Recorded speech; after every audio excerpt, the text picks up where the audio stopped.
Sud Radio, les vraies voix qui font bouger la France, 19h-20h, les vraies voix responsables. Bienvenue dans les vraies voix responsables sur Sud Radio, comme tous les mercredis soirs. Du 4 au 7 octobre se tiennent les journées francophones de radiologie diagnostique et interventionnelle au Palais des Congrès de la Porte-Maillot à Paris. Une imagerie qui connaît des progrès fulgurants pour explorer le corps humain sous toutes les coutures, sous tous les angles et de manière de plus en plus précise. Une imagerie qui progresse tant en matière diagnostique qu'interventionnelle. Nous allons d'ailleurs apprendre la différence entre les deux ce soir. Une technologie qui va jusque dans l'espace, notamment, accrochez-vous bien, pour les futures missions martiennes. On en parlera d'ailleurs en fin d'émission. Avec nous pour aborder ce sujet passionnant, la professeure Valérie Laurent du CHRU de Nancy et qui est également présidente des Journées francophones de radiologie 2024. Bonsoir. Ah, le micro n'est pas ouvert, Maxime. Bonsoir. Bonsoir. Parfait. On continue, vous permettez, avec les dames. La professeure Vania Tacher, médecin radiologue spécialisée en radiologie interventionnelle vasculaire et oncologique à l'hôpital Henri Mondor de Créteil. Bonsoir. Bonsoir. Le professeur Alain Luciani, on dit. C'est Luciani, c'est que sur l'île de Beauté. Ouais. Là, on est en Île-de-France, donc d'accord. Professeur de radiologie également au CHU Henri Mondor de Créteil et secrétaire général de la Société française de radiologie. Bonsoir. Bonsoir. Et là, on prend la direction de la Corse, parce qu'on va à Marseille, où nous rejoint le professeur Vincent Vidal, professeur de radiologie à l'APHM, l'assistance publique des hôpitaux de Marseille à l'hôpital de Latimone. Bonsoir. Bonsoir. Alors vous êtes 4, on a 1 heure d'émission ensemble. Il y a un peu un module pour chacun, mais vous réagissez tous quand vous en avez envie. Professeur Vidal, comme vous êtes à distance, je vous vois sur l'écran. Vous n'hésitez pas à faire un geste ou à prendre la parole, comme vos 3 homologues et confrères sont en studio. On va commencer avec vous, Valérie Laurent. Du 4 au 7 octobre se tiennent les journées francophones de radiologie diagnostique et interventionnelle. Racontez-nous cet événement et quelles sont les grandes innovations. Eh bien, c'est un événement incontournable pour toute l'imagerie médicale. Alors, il y a bien sûr les radiologues, mais pas seulement. Il y a toutes les professions qui sont autour de la radiologie, avec les manipulateurs, avec les chercheurs, avec les industriels également. Et donc, autour de notre thématique de l'imagerie médicale, eh bien, on va avoir accès à toutes les nouvelles innovations. Et c'est un rendez-vous, on va dire, incontournable où toute personne garde ce week-end-là pour être présent durant CJFR et n'a aucune possibilité de faire autre chose. C'est pas possible. Ah oui. On y est tous, c'est quasi obligatoire. C'est notre président de la SFR et secrétaire général de la SFR, Alain Luciani, qui le demande, n'est-ce pas, Alain ? Elle a donné une belle image. Et donc, on est extrêmement heureux d'être présent parce qu'on peut surtout assister aux sessions scientifiques, aux sessions pédagogiques et bien sûr avoir accès aux innovations permanentes qui sont présentées chaque année à ce congrès. Alors, parlons pédagogie pour nos auditeurs qui ne sont souvent pas médecins, pas radiologues, pas infirmières, pas aides-soignantes ou aides-soignants. Et on va faire un petit cours de rattrapage donc sur l'imagerie. Est-ce que vous pouvez nous expliquer les différentes imageries ? Alors moi, j'ai fait ce que je connais, la radiographie, l'échographie, le scanner, le TEP-scan, l'IRM. Est-ce que vous pouvez nous expliquer chacun ? Tiens, on commence. La radiographie, c'est le plus ancien moyen d'exploration du corps. Voilà, Röntgen. Oui. Il y a très longtemps, la radiographie qui durait 10 minutes pour faire une radiographie de la main. Et maintenant, un scanner abdominal, ça dure quelques secondes. Ah oui. 2 à 3 secondes, voire 6, ça dépend du nombre de coupes. Donc on est vraiment sur des innovations permanentes parce que entre ce moment historique par Röntgen et ce jour, on a fait des progrès qui sont constants, quotidiens et permanents, qui permettent d'optimiser la qualité des images que l'on va obtenir. On pratique encore la radiographie ? Oui, bien sûr, pour c'est nécessaire. Pour les fractures au football, au rugby. Voilà, pour des sportifs. Oui. En fait, il y en a encore 33 millions qui sont faits par an en France. 33 millions de radiographies qui sont faites, parce qu'effectivement, ça sert beaucoup, notamment en traumatologie ou bien pour détecter des maladies pulmonaires. Mais on reste une spécialité très jeune, parce que Röntgen, c'était il y a un siècle. Ouais. L'échographie, c'est il y a 70 ans. Ah, déjà ? Ouais. Le scanner, c'est venu années 70-80, l'IRM 80-90. Et puis voilà, maintenant on est dans le 21e siècle et on parlera des innovations. Mais voilà, c'est une spécialité très jeune et très dynamique. Alors tiens, on fait le tour de table. On a fait la radiographie. L'échographie, c'est pour quoi exactement ? Alors l'échographie, ça utilise des ondes ultrasonores. C'est un peu le principe du sous-marin. On envoie des ondes ultrasonores et on détecte des choses, des objets.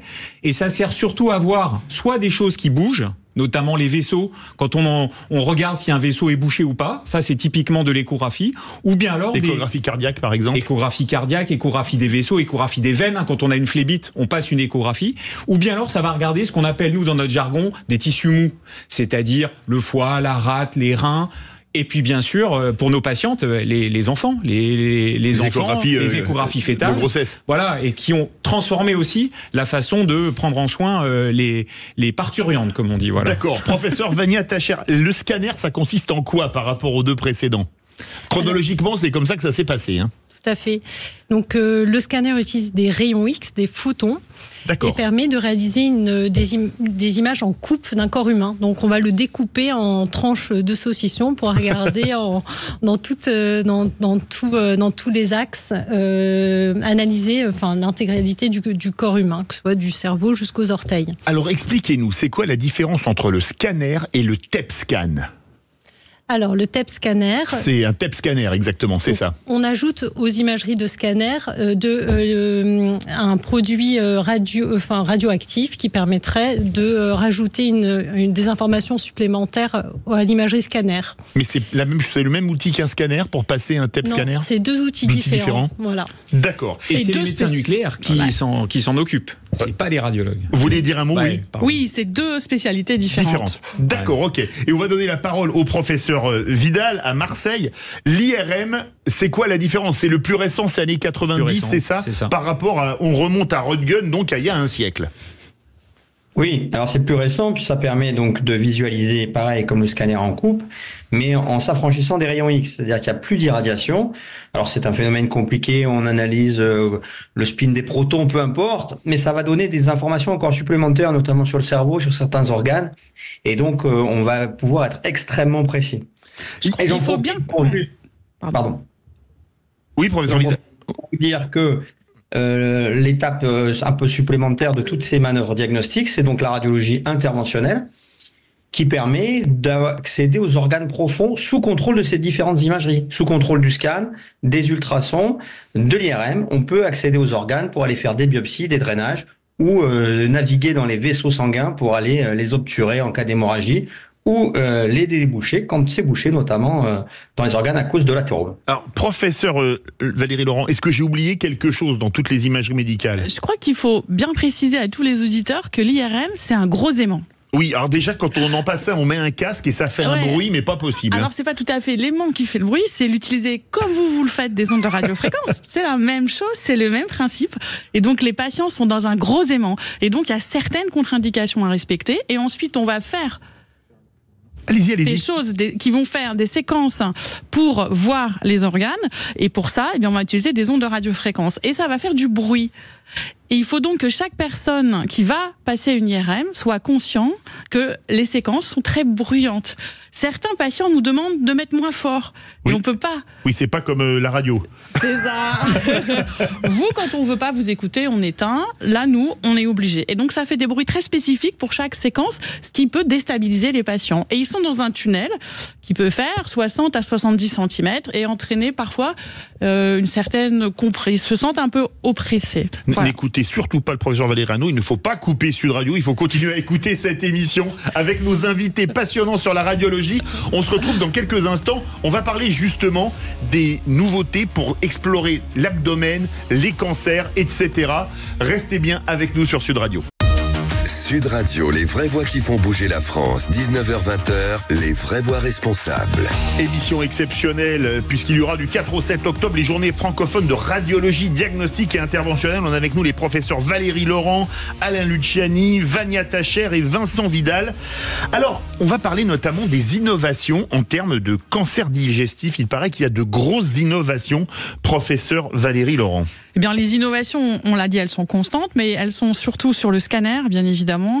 Et l'innovation majeure, elle est sur le scanner à comptage photonique, qui a été installé récemment en France. Certains exemplaires viennent d'être installés en France et qui nous permet d'optimiser la résolution spatiale. Alors, ça veut dire quoi, la résolution spatiale? Ça veut dire qu'on fait des coupes extrêmement fines. toute petite. Ça veut de dire... l'ordre de combien? 1 millimètre, beaucoup moins. Beaucoup moins. On est au micron, dessous. quoi. Non, mais on est en dessous. Sur un scanner standard, on est à 0,6. Donc là, on est à 0,2, 0,2. Oui, 0,6 mm. Avec des voxels, vous savez, c'est le cube. Donc on va mesurer le cube dans ces 3 dimensions, X, Y et Z, et celui-ci fait 0,6 dans les 3 dimensions. Donc ça s'appelle un voxel. Et en comptage photonique, on est encore en dessous.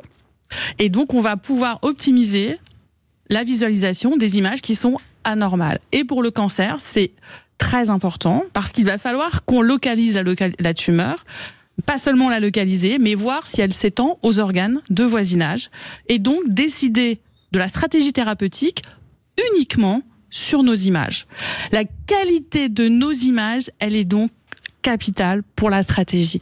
Et ça, il faut bien que tout le monde puisse le comprendre. Et plus on voit petit, plus on voit des cellules cancéreuses qui seraient un peu plus loin, 5 ou 10 cm plus loin dans le même organe. Alors, on a du mal à aller jusque-là. La cellule cancéreuse, on la voit pas. On voit forcément l'amas de cellules cancéreuses. Donc la tumeur. Donc la tumeur. Ou la métastase. Et les métastases et les extensions le long des gaines nerveuses ou lymphatiques.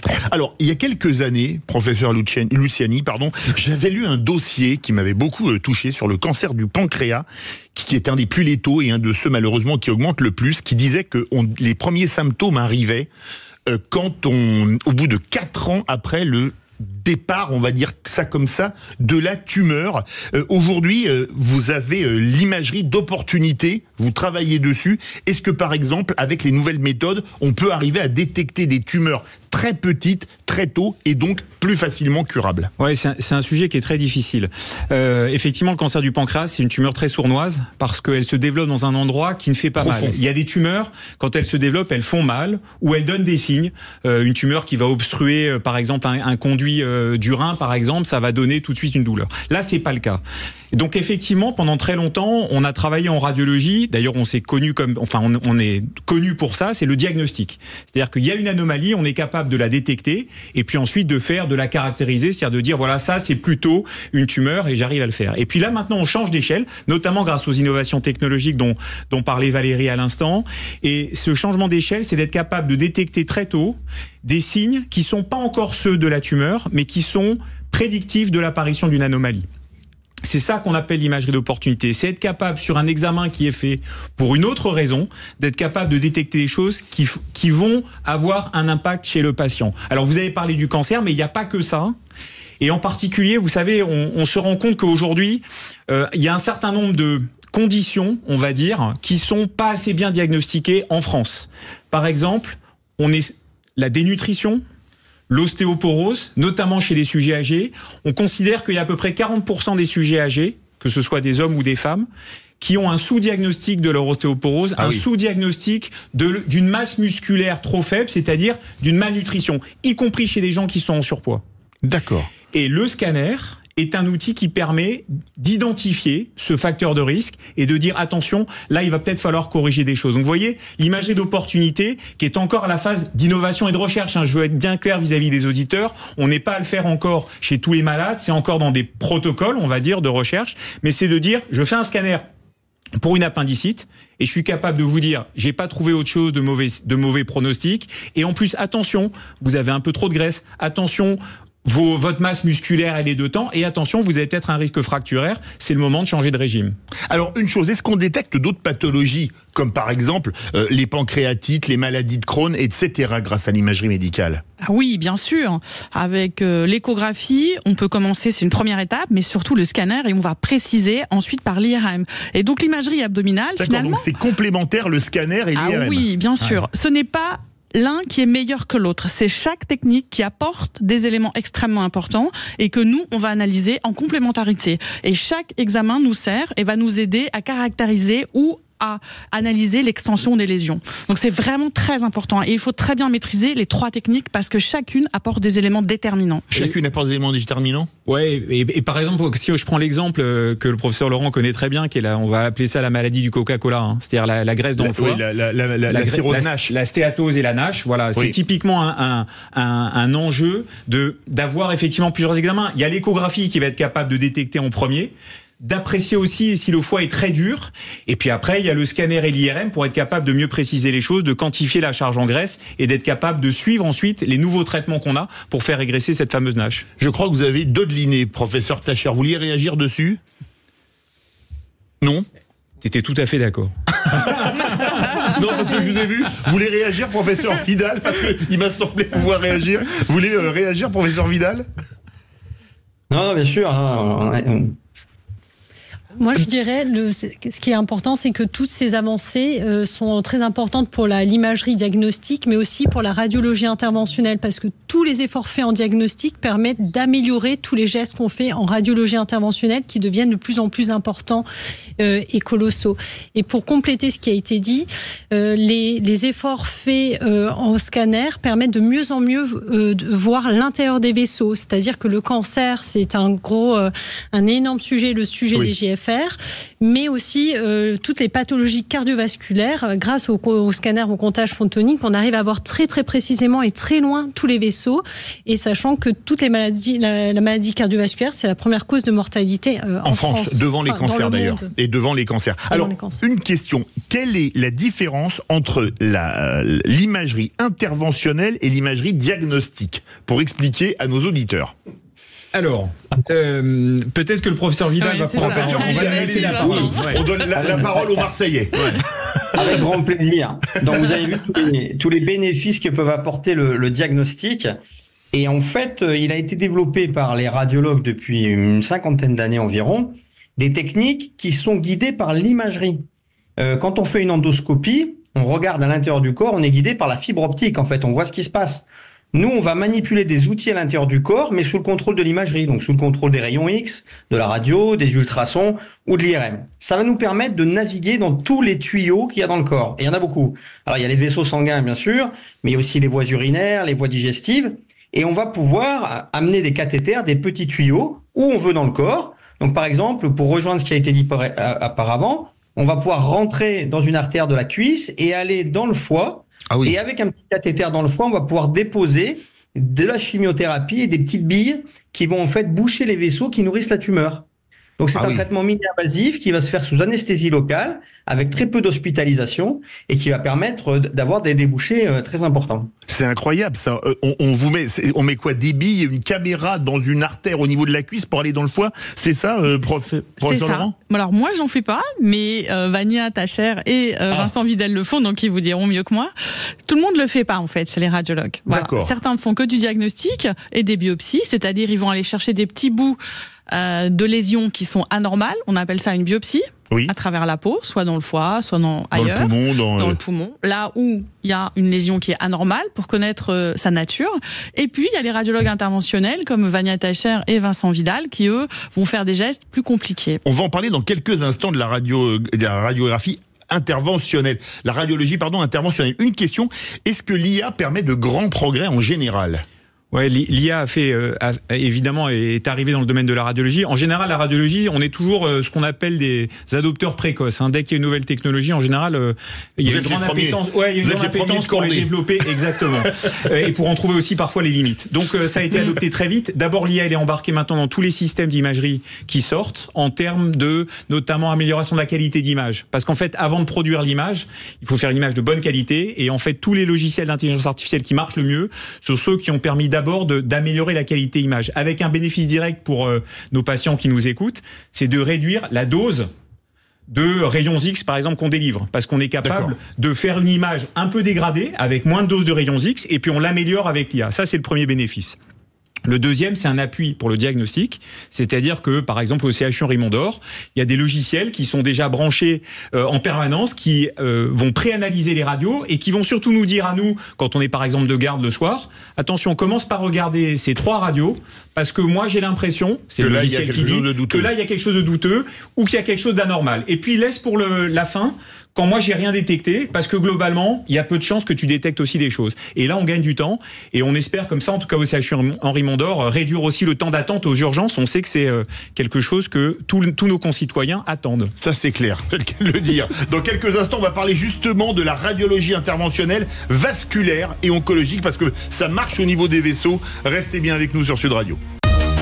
Sud Radio, les vraies voix qui font bouger la France, 19h-20h, les vraies voix responsables. Et spécial imagerie médicale, c'est passionnant puisque du 4 au 7 octobre se tiennent les journées francophones de radiologie à la Porte-Maillot, au Palais des Congrès. On va parler maintenant de la radiologie interventionnelle vasculaire et oncologique avec la professeure Vania Tacher. Alors, pouvez-vous expliquer aux auditeurs, parce que vous allez en parler lors de ces journées, ce qu'est le syndrome de congestion pelvienne? Parce que c'est très intéressant, il y a de gros progrès dessus et beaucoup de femmes sont touchées. Tout à fait. Donc le syndrome de congestion pelvienne, ce sont des douleurs pelviennes chroniques chez la femme, souvent sous-diagnostiquées. Alors comment ça se passe? Ce sont des femmes qui le matin vont bien et puis le soir, liées à des varices pelviennes, qui vont se remplir tout au long de la journée, vont avoir des douleurs plus ou moins abominables. Ah oui. Donc certaines sont en arrêt maladie chronique à cause de ces pathologies. Donc il y a deux façons de découvrir la pathologie. Soit elles ont mal au ventre, donc ces douleurs pelviennes qui ont donc ce rythme particulier, soit elles ont des varices des membres inférieurs qui sont, elles, alimentées par ces varices pelviennes. En général, ces dames-là n'ont pas trop mal puisque elles ont, l'engorgement de sang fuit directement dans les jambes. Il faut savoir que 50% des femmes ont des varices pelviennes et on ne sait pas pourquoi. Certes, seulement une partie d'entre elles vont avoir mal. Il s'avère que dans une consultation de gynécologie pour des douleurs pelviennes, 30% des femmes auraient des douleurs liées à ces varices pelviennes. Ah, c'est énorme, 30%. C'est énorme. Malheureusement, cette pathologie est plutôt méconnue. C'est en train de s'améliorer.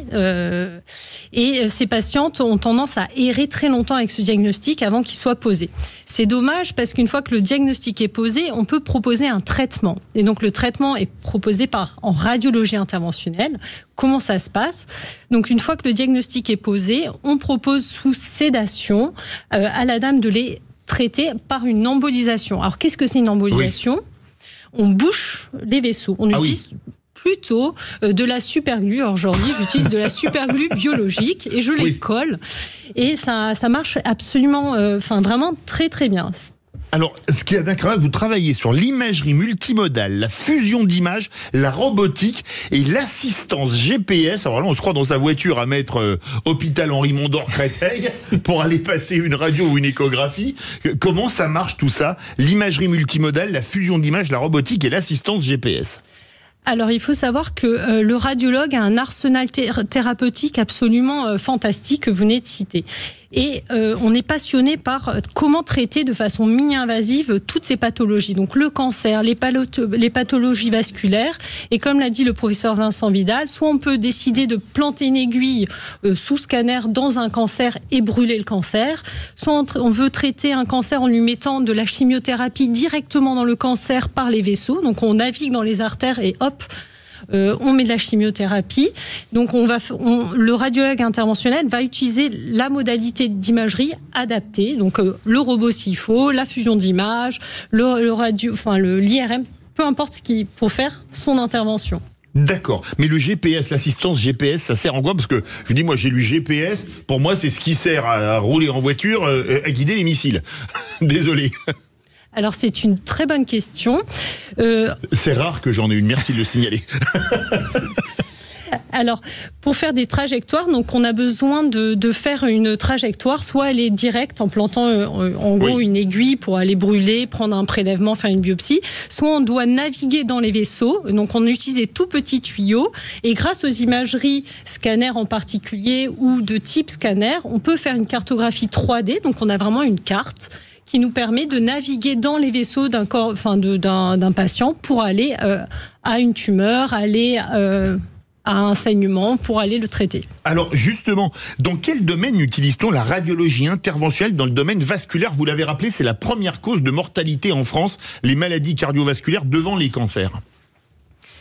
Alors, pour donner des exemples, le radiologue interventionnel intervient en vasculaire pour tout ce qui est hémorragie. Des hémorragies, par exemple, de la délivrance. Quand les femmes accouchent et qu'elles ont des saignements massifs, on peut être amené à intervenir et boucher de façon temporaire les artères utérines pour stopper le saignement. Pour les polytraumatisés, donc les patients qui par exemple.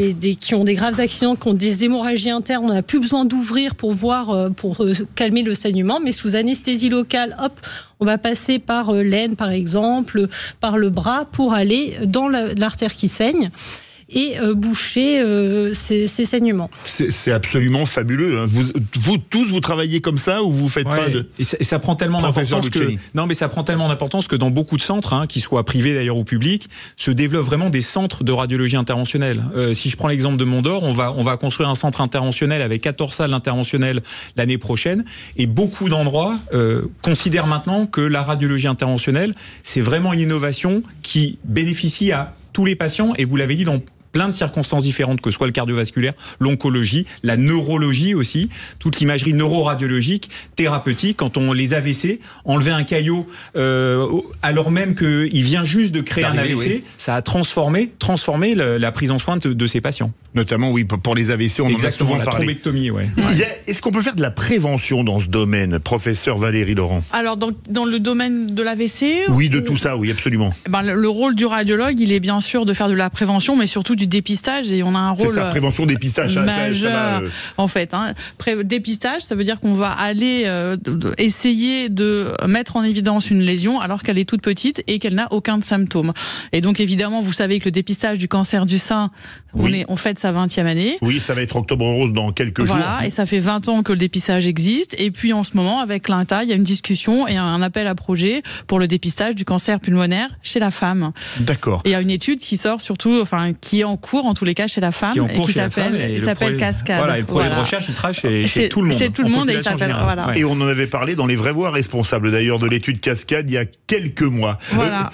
Une question, il y a également une chose importante. Vous pratiquez également la cryoablation des nodules d'endométriose pour revenir aux pathologies qui touchent les femmes. En quoi est-ce que ça consiste ? Alors, il faut savoir que chez certaines femmes qui ont eu en particulier des césariennes, il peut y avoir de dépôts de muqueuses utérines sur toute la cicatrice. Donc, elle peut être sous la peau, dans la graisse, dans le muscle, dans le ventre.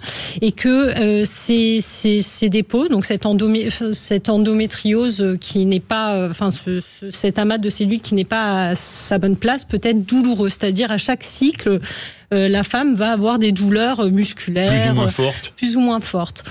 Il existe un traitement qui est la chirurgie, sauf que la chirurgie est extrêmement difficile pour repérer ces amas et ça peut être délabrant. Et heureusement, il existe la cryothérapie. Alors, qu'est-ce que c'est la cryothérapie ? C'est le concept de pouvoir détruire grâce au froid.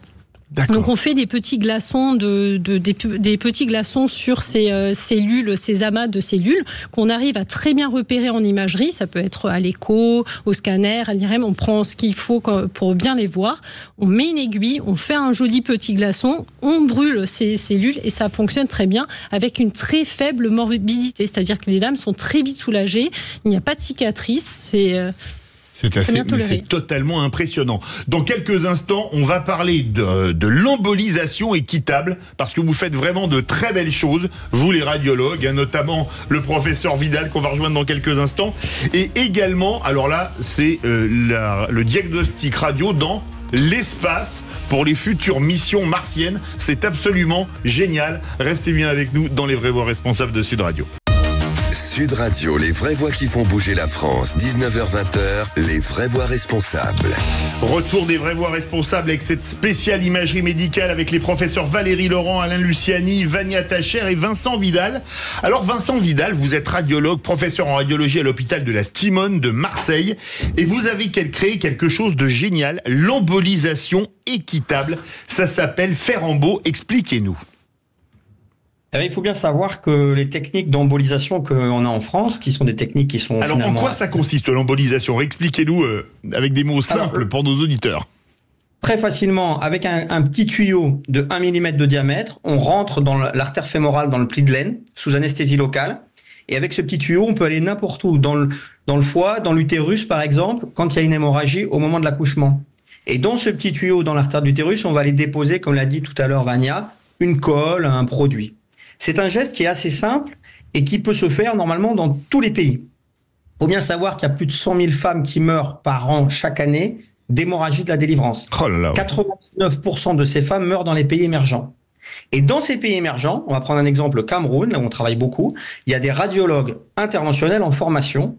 Et en fait, on peut démontrer avec eux que mettre en place cette radiologie interventionnelle, ça a un impact médico-économique extrêmement important, parce qu'évidemment, on va pouvoir prendre en charge donc ces populations, et donc sauver des vies littéralement, et en plus avec des moyens qui sont simples, c'est-à-dire des moyens hospitaliers qui sont simples, sous anesthésie locale.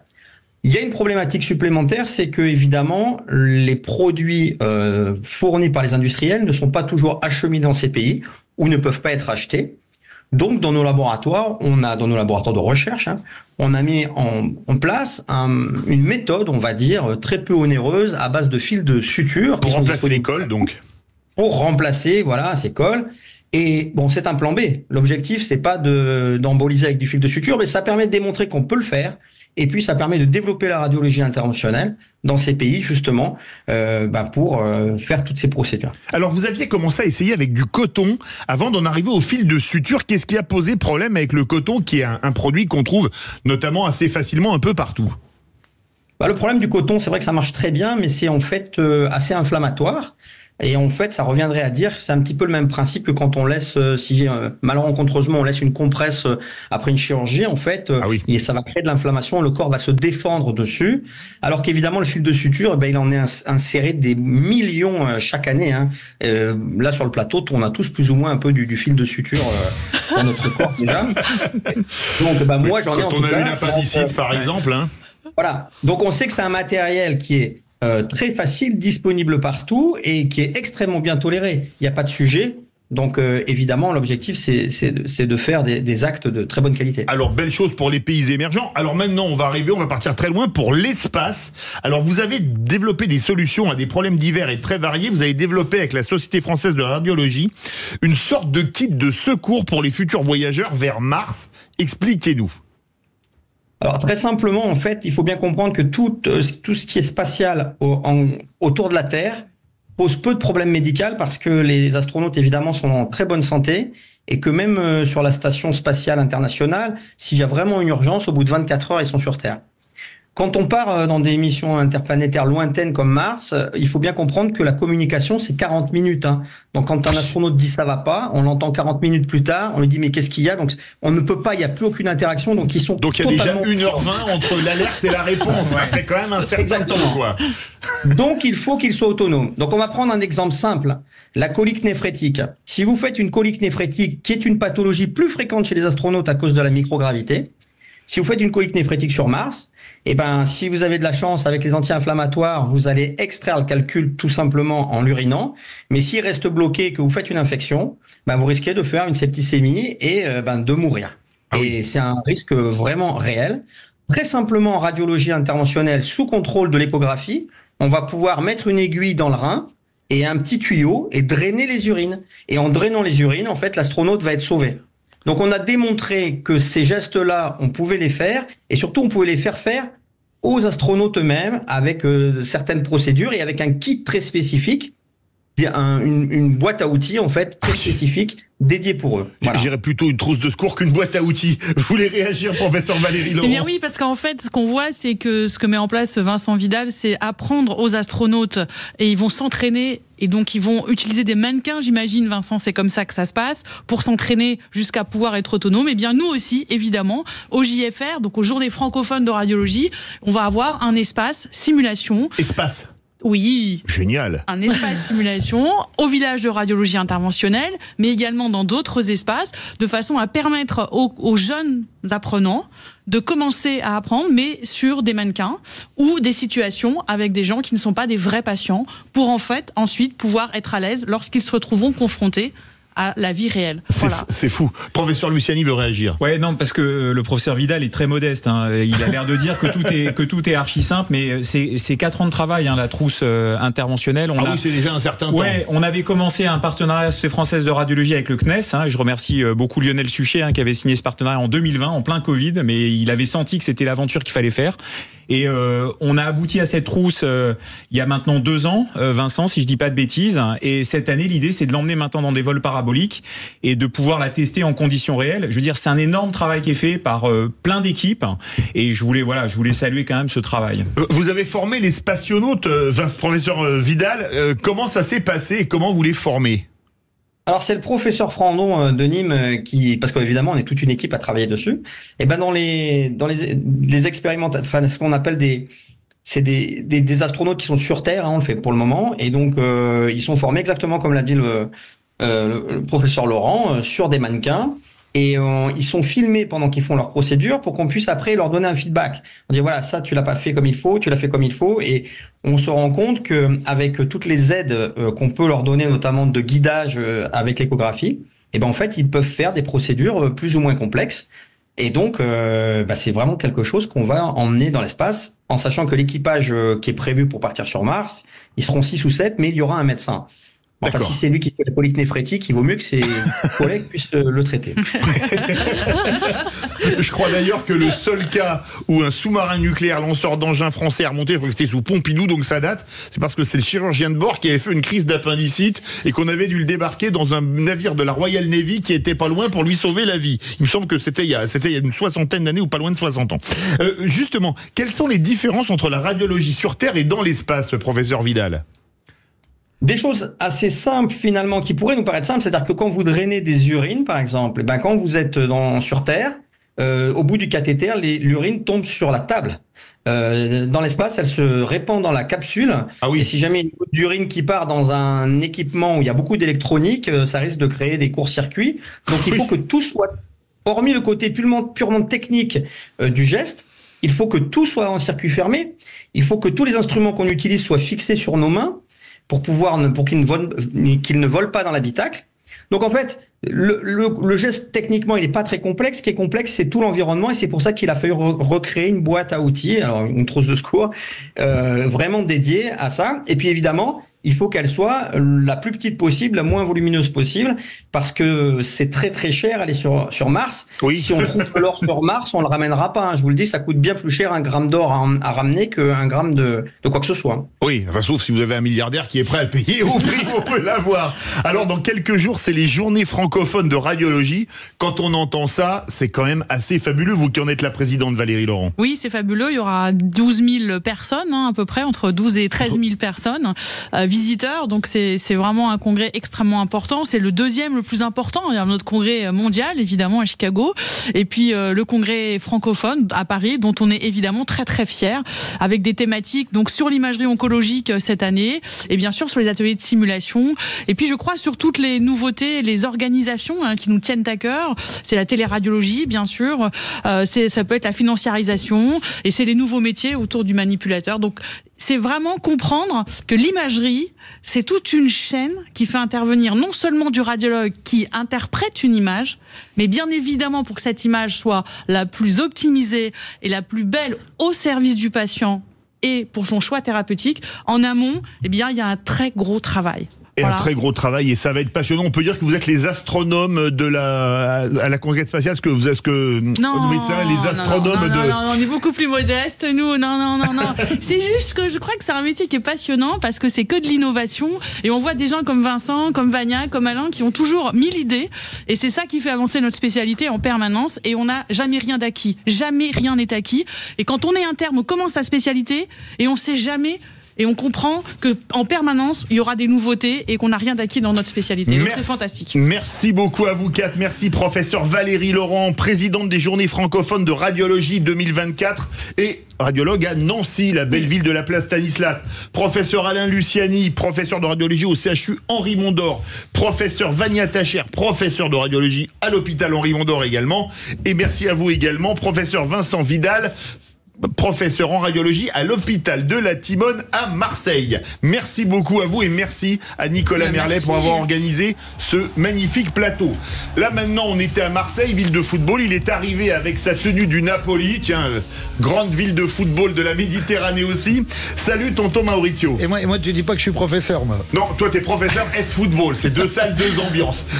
Et avec tes acolytes Yacine Kamatch et Pierre. Alors je mets 2 gardes du corps. Ah bah parfait, le menu de ce soir des vrais voix du foot. Bien sûr, on va revenir sur Rabiot, la Ligue des Champions, on fera un hommage à Toto Schillaci qui nous a quittés. Et voilà, on a vraiment beaucoup de choses à dire, à développer. Et on aura un supporter marseillais au téléphone, un supporter parisien. Tenez-vous bien, en même temps. Même temps, c'est-à-dire que si j'arrive à faire discuter 2 supporters et qu'il n'y a pas de gros mots à la radio, c'est gagné. Bon voilà. C'est bien, on a déjà 3 noms pour le prix Nobel de la paix, tonton Maurizio, Yacine Kamatch et Pierre. Parce que là, un supporter parisien, un supporter marseillais qui vont se parler, c'est vraiment 2 salles, 2 ambiances, c'est fabuleux. Je vous annonce, ils vont se parler. Bon. Voilà, j'espère.